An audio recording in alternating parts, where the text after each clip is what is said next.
I still remember the day I met James. It was 12 years ago, at one of those awkward business networking events that feel more like speed dating for professionals than actual work. I wasn't even planning on going. I'd spent the whole day managing chaos at one of my beauty salons, and all I wanted was a glass of wine and a hot bath. But something nudged me. Call it intuition or maybe just boredom, and I went. He was standing near the coffee station, tall, well-dressed, with a quiet confidence that made him stand out from the room full of tryhards. He smiled at me with those kind, intelligent eyes, and we struck up a conversation about everything and nothing. He was a senior manager at a trading company, and he spoke with ease and warmth, especially when the topic turned to his daughter, Sarah.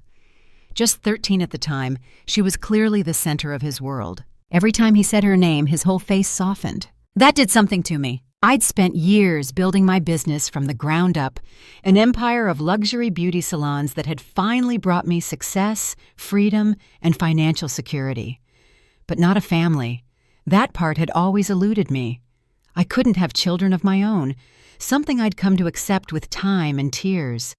So when James talked about Sarah and the way he included her in his dreams and future plans, I saw a door open, a second chance. 6 months later, we were married. It happened fast, I know, but sometimes life moves that way. They moved into my house, a spacious place with tall windows and a garden I adored. James's income was comfortable, but I earned several times what he did. Still, it didn't matter. Love, as I believed back then, had nothing to do with numbers. I was just happy to finally feel like I had a family. Sarah was cautious at first. She was polite, even sweet, but I could sense the guardedness. That changed over time. I was there for every school performance, every late-night study session, every teenage heartbreak. When she turned 16, I surprised her with her first car, a practical, safe model in cherry red that made her eyes light up.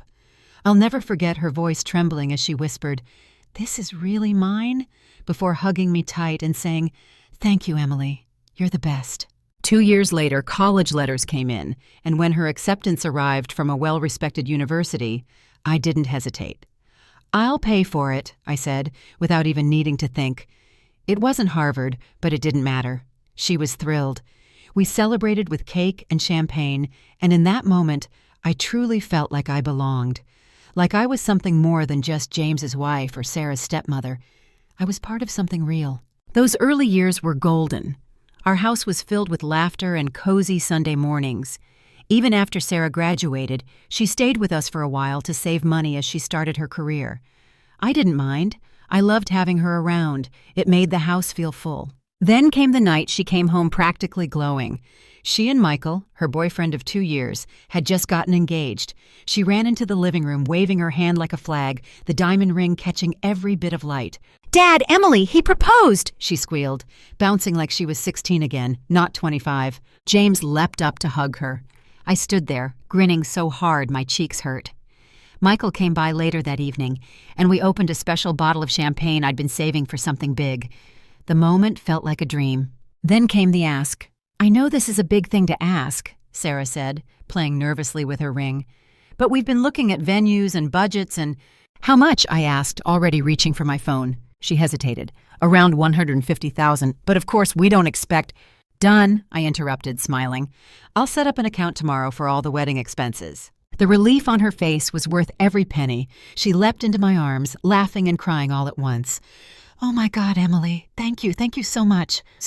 For the next few weeks, we were in full-on wedding mode. She included me in everything. We spent countless evenings flipping through wedding magazines, watching Pinterest videos, and comparing color swatches like it was a competitive sport. She'd text me pictures of dresses and ask what I thought of pink peonies versus white lilies. I loved every second of it. Watching her find joy in the planning, seeing her eyes light up when she found her dream dress, it made everything feel worth it. The dress alone cost more than my first car, but I didn't bat an eye. I wanted her to have it all. The venue was a historic hotel downtown. Elegant, classic, perfect. Sarah was buzzing with ideas. The menu she chose could have impressed a Michelin inspector. I transferred the funds and told her to enjoy it all. But something shifted. It started slow, almost invisible at first. Our long planning sessions turned into quick updates. She stopped asking for opinions and started saying things like, "Don't worry, everything's under control." She was always texting, always rushing off to Michael's or closing the door to her room. "Everything okay?" James asked one night as we got ready for bed. "She just seems distant," I said, brushing my hair in the mirror. "Not rude, just different." "She's probably just overwhelmed," he said, wrapping an arm around me. "You know how weddings can be. Try not to worry." I nodded, but I couldn't shake the unease. Something felt wrong. Weeks passed. I tried to stay involved, but each time I brought up the wedding, she brushed me off with vague answers. One morning I asked her over coffee, "Sarah, honey, how many people are you thinking of inviting?" She looked up briefly from her phone. "Around 50, keeping it small, intimate." "That's nice," I said, smiling. "I'd love to include my parents and my sister. They'd be thrilled to be there." Her entire expression changed. Her face stiffened, and she set her phone down slowly. "Actually, we're just inviting close family and friends. It's a personal event. I don't want people who aren't really family." The words landed like a slap. "Not really family?" I kept my voice calm. "Sarah, my parents and sister have known you since you were 13. They've been at every birthday, every graduation. They care about you." She didn't budge. "And I am paying for the entire wedding," I added quietly. "Surely we can make space for 3 people who love you." Her lips twisted into a pout. I saw the flash of anger in her eyes, the kind that comes not from logic, but from pride. "Fine," she snapped. "I'll send them an invite." Before I could respond, she grabbed her phone and stormed out of the kitchen. That night, James walked into our bedroom with that look, that tight-lipped, furrowed brow expression that always meant he had something to say I wasn't going to like. "She called me crying," James said, as he sat on the edge of our bed, rubbing his temples. "Said you were really harsh about the guest list. She's staying at Michael's tonight. She's that upset." I closed my book and stared at him, stunned. "Harsh? James, I calmly told her I wanted to invite my family to the wedding I'm paying for. She told me they weren't real family." He looked at me like he didn't quite know how to respond, ran a hand through his hair the way he always did when things got too complicated. "She's just under a lot of pressure. Maybe you could be a little more gentle." I didn't raise my voice. I didn't accuse or insult. I just made a very reasonable request, I said, my tone even. And she acted like I'd asked her to cancel the whole wedding. He sighed, clearly torn. "I get it. I'll talk to her tomorrow." The next couple of weeks passed like I was walking on eggshells. Sarah returned to the house and started acting as if nothing had happened. She'd talk about table settings over breakfast and ask for my opinion on napkin folds like there hadn't been a storm brewing beneath the surface. But it felt different, performative, like she was trying to regain control, not connection. And then one evening, just as I was starting to feel like maybe things were mending, Sarah dropped the bomb. She was pushing pasta around on her plate, not really eating. "So, Mom found out about the wedding," she said casually. I nearly choked on my wine. James's fork hit his plate with a loud clatter. "Excuse me?" I asked. "She's back in town. She really wants to be involved in the planning. I invited her over for dinner this weekend," she said, her voice bright like it was the most natural thing in the world. I stared at her. "Here?" She nodded, still not meeting my eyes. "Yeah, it's just dinner." Linda, Sarah's biological mother, had barely been mentioned in our house over the last 12 years. I knew a few things, mostly that she had struggled with alcohol, had left James and Sarah behind when Sarah was just a kid, and had moved to Arizona to start a new life. No birthday cards, no phone calls, nothing. Now, out of the blue, she was reappearing and coming over to my house, without even asking first. But I bit my tongue. One more argument wasn't worth it. I told myself it was one dinner. I could handle it. That Saturday, I cooked all day. Herb-crusted lamb, roasted vegetables, fresh bread. I cleaned the house until every surface sparkled. I told myself I was doing it for Sarah, but part of me knew I was also doing it to prove something.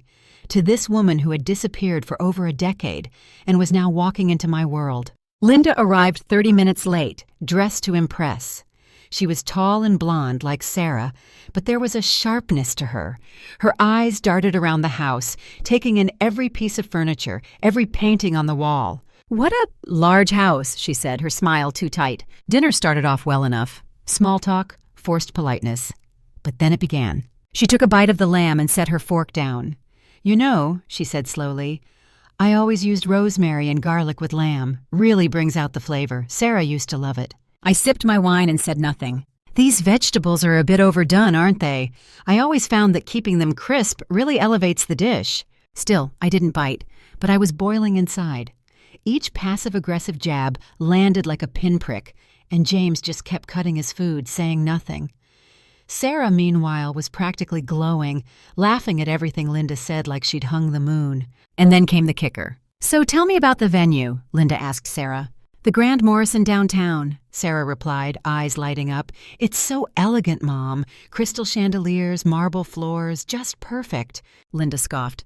"The Grand Morrison? Oh no, sweetheart. That place is so basic. You should be at the Belmont Plaza, much more exclusive." I clenched my fork. The Belmont Plaza? That place cost nearly double what we were already spending. "The Grand Morrison is lovely," I said carefully. "And the wedding we're planning isn't exactly cheap." Linda looked at me with narrowed eyes. "Well, you can't cut corners on your only daughter's wedding. It's the most important day of her life." And that was it. Something inside me snapped. All the years of giving, supporting, loving, sacrificing, reduced to cutting corners. "If you're so concerned about the venue," I said, locking eyes with her, "feel free to pay for the Belmont Plaza yourself. Since I'm covering the $150,000 for this wedding, I think the Grand Morrison will do just fine." The silence that followed was so thick, it felt like a vacuum. Linda's face turned beet red. She stood abruptly, her chair scraping loudly across the floor. "I can see I'm not welcome here," she said stiffly. "Sarah, call me tomorrow." She left, slamming the door on her way out. Sarah turned to me, her face twisted in disbelief and rage. "How dare you!" she screamed. "How dare you throw the money in her face like that? You're cruel. You've ruined everything." She ran upstairs, her footsteps loud, her door slamming behind her. James poured himself another glass of wine without a word. Later that night, he came into our bedroom and stood by the door with that same stern look he wore when he wanted to scold without outright arguing. "You need to apologize to Sarah," he said. I stared at him. "Apologize? For what? Telling the truth? Your ex-wife came into my home, insulted my cooking, mocked the wedding venue, and basically called me cheap. And you want me to say sorry? You embarrassed her, and now Sarah's upset." "Well, maybe Sarah needs to understand that actions have consequences," I snapped. "I'm not doing it, James. Not this time." He sighed heavily. "Fine. I'll sleep in the living room until you come to your senses." And he did. He grabbed at his pillow and walked out. The next morning, while I was making coffee, my phone rang. It was my mother. "Emily, sweetheart," she said, her voice hesitant. "We haven't received our wedding invitation yet. Neither has Jenny. I thought maybe they got lost in the mail." My stomach dropped. I didn't know what to say. I sat at the counter for a long time after that call, letting my coffee go cold, my mind spiraling. I waited for Sarah to come home, waited to ask her directly. When she walked in, wearing yesterday's clothes and not a hint of apology on her face, I asked her point blank, "Sarah, my mother called this morning. She said they haven't received their invitations. Neither has my sister. Did something happen?" She didn't even flinch, just lifted her chin. "I didn't invite them." "Excuse me? I'm not inviting strangers to my wedding." The word hit me like a punch to the gut. "Strangers? These people have been at every holiday, every birthday. They helped raise you." "Well, they're not my real family," she said, voice flat. "I don't want them there." "And what about me?" I asked, suddenly unsure of anything. She paused, her lips curled into something cruel. "Actually," she said, "I don't want you there either." Time froze. I stared at Sarah like I didn't recognize her. Maybe because I didn't. Not this version, anyway. The girl who used to squeal over birthday balloons and cry on my shoulder during breakups, that girl was gone. Replaced by someone colder, sharper, a stranger, right in front of me. "You don't want me at your wedding?" I repeated slowly, trying to make sense of the words. "That's right," she said, crossing her arms. Her voice didn't even tremble. "After what you said to my mom, I don't want you there. You ruined everything." I felt something strange wash over me. Not anger, not sadness, clarity. 12 years, Sarah," I said softly. 12 years of raising you, loving you, paying for everything, from school to your car to this wedding. And now you tell me I'm not invited?" She didn't say anything, just stood there, chin held high. I didn't yell, didn't cry, I just nodded once and walked away. I went upstairs into my office and closed the door. My fingers didn't hesitate as I logged into my bank account and revoked her access to the wedding fund. Just a few clicks. That was it. A digital lock on a relationship that had once meant everything. Then I called Robert, the wedding planner. "Emily," he answered, chipper as always. Robert, I need to cancel the wedding arrangements, everything. He was quiet for a second. I beg your pardon? I'm the one funding this wedding, I said calmly, and I've decided I'm done. Please cancel everything and refund what you can to my account. He hesitated. I'm so sorry, Emily. Is there anything I can do? No, just cancel everything. My next call was to the Grand Morrison. They were polite but firm. Some of the deposits, especially for food and drinks, were non-refundable. A few $1,000s gone. I didn't care. It felt like money well spent, payment for peace of mind. That night, the house was silent. James was still on the couch. Sarah never came downstairs. The next morning, I got up early. I dressed slowly and deliberately, choosing my favorite blue silk blouse and pearl earrings, not because I was going anywhere, but because I needed to feel strong, like myself again. I walked into the kitchen, calm as ever. Sarah and James were already there, sitting stiffly at the table like they were waiting for Judgment Day. Sarah jumped to her feet the moment she saw me. "What did you do?" she shouted. "How dare you cancel everything? The venue, the flowers, the dress, it's all gone!" I poured myself a cup of coffee and took a long sip before answering. "I'm not funding a wedding I'm not invited to," I said. "You can't do this!" she shrieked, tears spilling over. "That money was for my wedding!" "Actually," I said quietly, setting my cup down, "that money was mine, and if you want someone else to fund your dream day, maybe you should have invited them instead." She let out a choking sob and ran upstairs. James stood up slowly, his face dark with something I hadn't seen in him before, rage. "Fix this," he said through clenched teeth. "Call the planner back, reopen the account, or I swear I'll file for divorce." There it was, the ultimatum, a line in the sand. I looked at him, really looked. This man I had loved, trusted. I saw now how quick he was to abandon me the moment I stopped being convenient. "Okay," I said. His eyes widened slightly. "Okay? You want a divorce?" I asked, voice steady. "Fine, I'm not against it." It was like letting go of something heavy I hadn't realized I'd been carrying. He blinked at me, stunned. "Emily, you can't be serious." "I'm completely serious, and since this is my house, I'd like you and Sarah to leave by tomorrow." The anger deflated out of him like air from a balloon. "Look," he said, changing tactics, "maybe I overreacted. We can talk this through." "I already did," I said. "For years. I'm done trying to earn your love or her approval. I'm done trying to buy my place in this family." The rest of the day passed in awkward silences and slamming doors. At exactly 7 p.m., James and Sarah appeared in the foyer with their suitcases. Sarah's eyes were swollen, red. She looked like she hadn't stopped crying. "I never thought you could be so cruel," she spat. I let out a breathy laugh. "Cruel? I paid for your school, your clothes, your car. I loved you like you were my own. I was about to spend $150,000 on your wedding, and because I refused to be disrespected in my own home, you call me cruel?" The door shut behind them with a quiet click. So gentle, it almost didn't match the chaos of the past few days. I stood there, in my foyer, my house, and listened to the silence. It felt different, lighter. The next few days, I stayed busy. I reorganized closets, moved furniture, reclaimed rooms that had slowly been taken over by Sarah's belongings. It felt good, therapeutic, like I was cleaning out more than just drawers. I was clearing out betrayal, disappointment, pain. Then, one night I got a message. It popped up on my social media out of nowhere. It was from Michael's mother. "I hope you realize what you've done," it said. "This wedding could fall apart entirely because of you. How could you be so heartless?" I stared at it for a long time, then I typed back. "I'm not heartless," I wrote. "I'm just done being disrespected. I won't pay for a wedding I'm not invited to. If it's so important to you, you can pay for it." She saw the message but never replied. Funny how people react when you stop playing by their rules. Like you've suddenly broken some unspoken agreement to be endlessly accommodating. The next morning I called my lawyer. She'd helped me draft the prenup 12 years ago. Now, she helped me end the marriage it had protected. The paperwork was ready within a week. When I called James to tell him, he tried one last time to get back in. "M," he said, using the nickname only he had ever called me. "Please, we can start over. I messed up. Don't throw this away." I hung up. He came by the next day to collect the papers.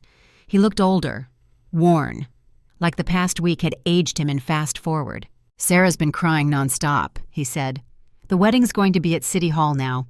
No flowers, no reception. Just the two of them and a judge." I nodded. "That's not my problem." His eyes searched mine. "How can you be so cold about this?" "It's not cold," I replied. It's just not my responsibility anymore." He didn't argue, just took the papers and left. I stood by the window watching him walk to the car I bought him. He didn't look back. The divorce was finalized 2 months later, quick and clean thanks to the ironclad prenup I'd insisted on all those years ago. Maybe a small part of me had always suspected I might need it, not because I didn't trust James, but because I'd learned the hard way that love doesn't always last forever. He couldn't touch the house, my business, or a single dollar of my investments. I kept everything I'd built, everything I'd earned, and honestly, it didn't feel like a victory. It just felt like closure. People asked me if I ever found out what happened with the wedding. Did Sarah still wear the designer dress she'd loved so much? Did Linda walk her down the aisle? Was there a reception, or did they really just end up in a courthouse somewhere, signing papers in a plain white room? I didn't know. I didn't want to know. I had blocked them all on social media, changed my number, and erased every trace of them from my daily life. Not out of hate, but out of self-preservation, because some chapters need to be closed with a lock. What I do know is this: you can't buy love. You can't buy respect, or gratitude, or loyalty. I'd tried, not in a flashy way, not to show off, but in the quiet, consistent way that comes from wanting to belong. Wanting to be loved so badly that you bend over backwards, swipe cards without blinking, and pretend every red flag is just a minor misunderstanding. But I was done with that. I spent 12 years trying to build a family with my checkbook. And in the end, that family chose someone else.